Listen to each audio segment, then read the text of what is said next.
Welcome to the deep dive.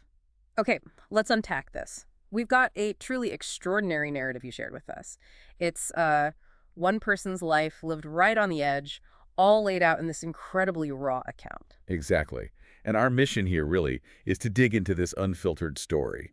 We want to pull out those insights, those reflections on the big things: love, family, finding yourself, that you can see even when someone's life takes these totally unexpected, tumultuous turns. Right, because what's so compelling here is how it's presented raw, sometimes darkly funny.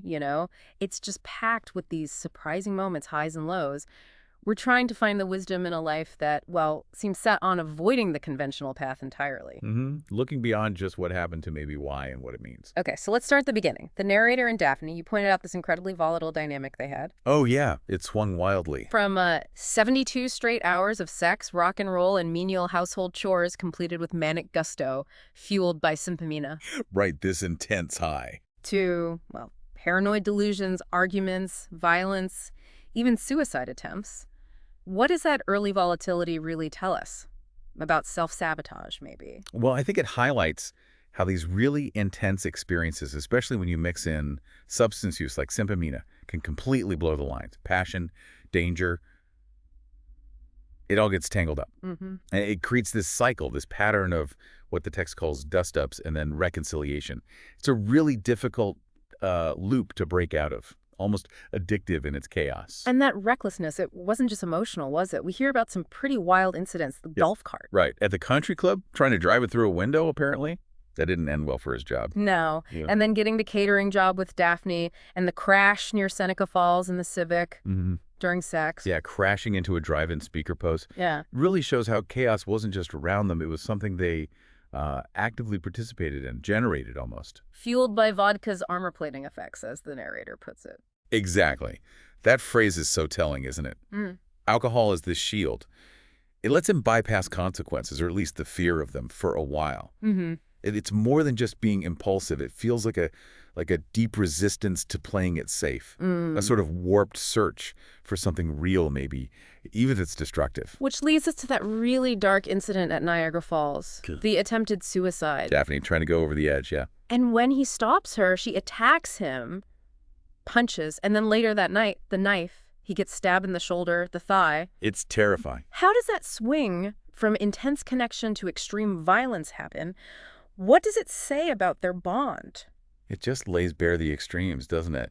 What he calls their sexual odyssey is immediately followed by this visceral, life-threatening violence. Yeah.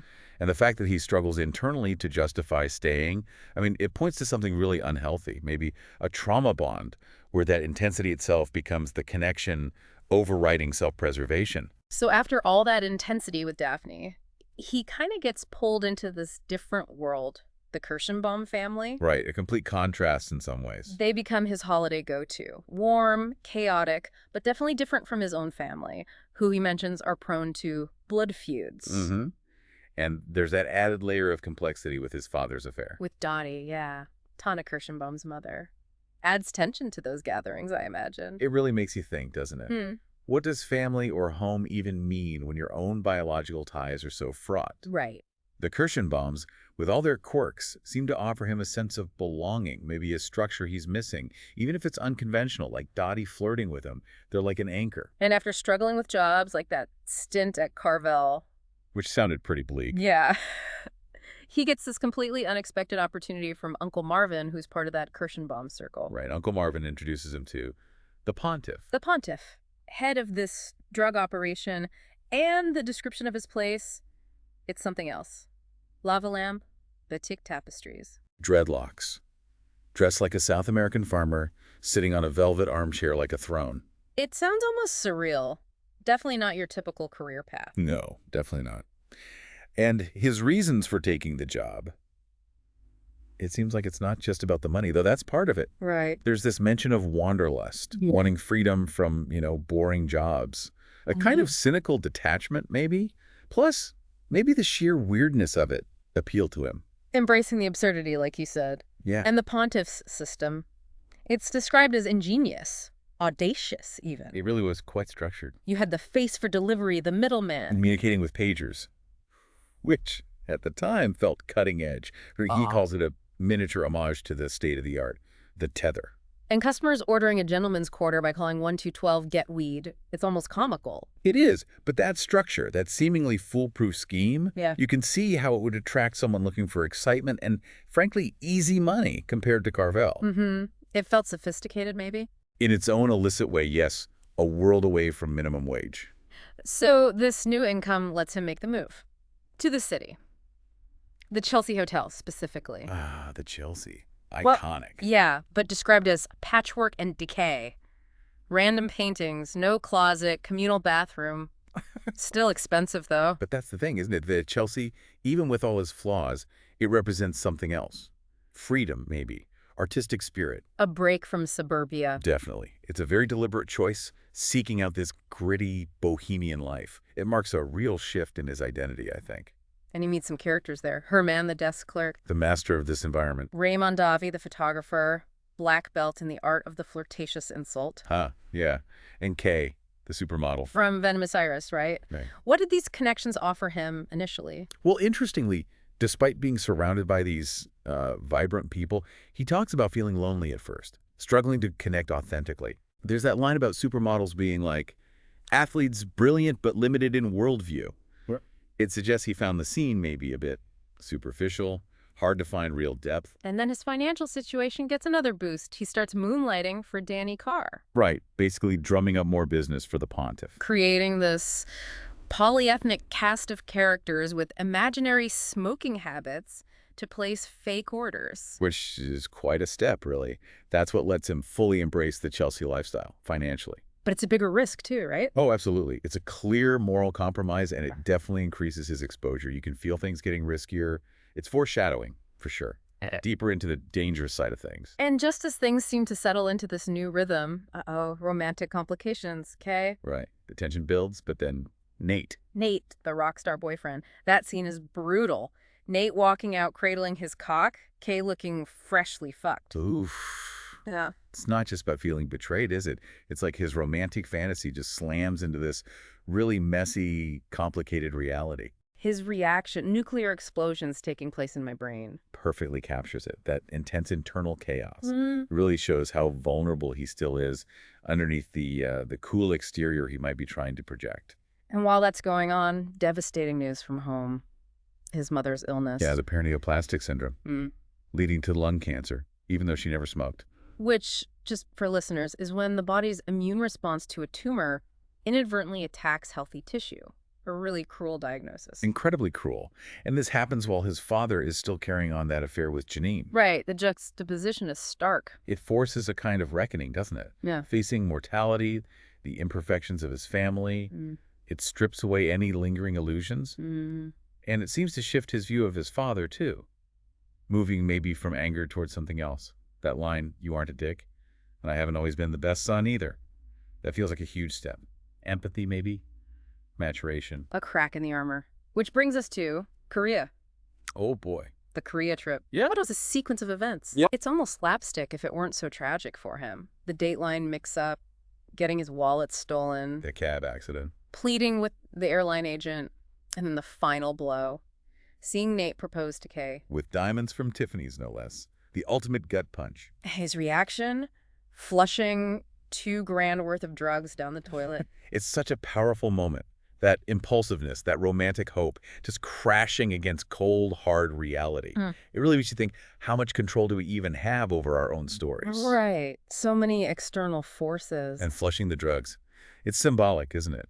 Literally ditching that part of his life in this moment of absolute desperation, trying to regain some kind of control, maybe. But the chaos isn't over yet. That night at the hostel. With Ray, Jean the Mormon, Janie the Englishman, Yeah. it descends further. Acid, a fight where Ray breaks Jean's nose. Ending with a run-in with the MPs. It just screams self-destruction, doesn't it? Escapism gone completely off the rails.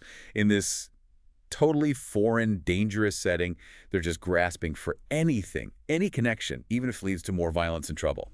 Pushing the limits. So on the plane home from that whole disaster, he has this moment of clarity. Makes a list. The list of people he's wronged. Mom, Tana, Daphne, Kay, Nate, Herman, Zach Schumann, the cube with a fire extinguisher. dad. Yeah. And the insight about his dad is really striking. Somehow I've turned you into the Antichrist, when in truth you're simply just as lost and stupid and confused and flawed as everybody else. Yeah, that's a huge realization, isn't it? Moving beyond simple blame. Seeing his father not as a villain, but just as human. Just like himself. Exactly. It's just this growing self-awareness, this ability to see nuance, even in people who've hurt him. It feels like a real turning point towards taking responsibility, a necessary step if he's going to change anything. And reality bites pretty quickly. He loses the drug job. Officially a downturn in the economic climate. Unofficially. Danny Carr got arrested. Yeah. So the rug is pulled out from under him. And he ends up back in Levittown, living with his father in that scorched house, still damaged from when Daphne tried to burn it down. Talk about confronting your past. The symbolism is intense. Mm. Returning to the literal and metaphorical wreckage. It's not just a retreat, it's facing the consequences head on. Nowhere else to go, really. But then another surprising turn, Daphne. She's back in Kings Park, the institution, but then gets released. And seems better. Yeah, attributed to fluoxetine, Prozac. She even jokes about it, love at first swallow. Her humor's back. That's hopeful. And the narrator, he gets a job. A legit one. Waiting tables at Beefsteak Charlie's. Given to him by Zach Schumann. The guy he got fired before. Wow. That really speaks to second chances, doesn't it, for both of them?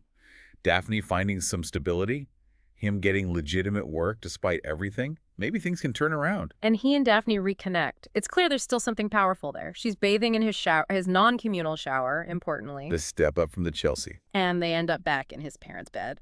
But Daphne's still fixated on finding her father, Peter Robichaux. That unresolved piece of her past. And Uncle Marvin, of all people, actually finds him, or, well, a local vagrant named Peter Robichaux. Which just highlights that desperate need for origins, doesn't it? Yeah. Even if the reality is grim, you need to know where you came from, even if it's painful, to understand who you are now. It's a powerful drive. And that search leads to, well, an explosion, that confrontation in the subway tunnel. With Peter Robichaux, yeah. It gets Lighter fluid matches. Daphne kicks Uncle Marvin's colostomy bag, and it explodes. Good Lord. It's just the raw culmination of all that suppressed trauma and anger finally erupting. Finding what you're looking for isn't always the answer, is it? Sometimes it's more destructive than not knowing. Resolution doesn't always mean peace. No kidding. After that, Daphne checks herself back into Kings Park. Leaves a note. Sorry. And later, she has that really poignant line about love stories. They always end right at the kiss. You never have to see all the bullshit that comes later. You know, life. That hits hard. It's cynical, but brutally honest about the complexities that come after the initial romance.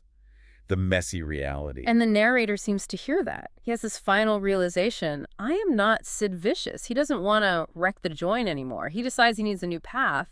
Maybe California. That feels like the core question finally getting answered, doesn't it? After all that chaos, all that loss, what does happy or well-adjusted even look like for someone like him? It's not about fitting a mold. Right. Daphne's comment kind of mirrors his journey, facing the bullshit that comes later, the hard truths, and choosing growth over rebellion or destruction. So what a journey. Reckless kid, accidental drug dealer, caught in chaotic love, facing terrible loss, and then finally this glimmer of self-awareness, a new direction maybe. It's just a lot. It really is. Yeah. And diving deep into this one very intense life, it kind of prompts you to think, doesn't it?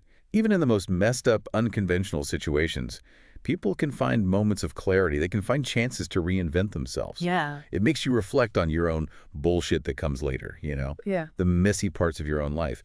What can you learn from a story like this? It shows us, yeah, maybe we all die alone, but the source also says we build connections. We build worlds with the people we love, despite everything. So the question for you, listening, is maybe. What does this all mean for you? How do you define making it right when life is so rarely black and white? And maybe think about what unexpected roads, what detours, might actually lead you to your version of feeling goddamn good to breathe.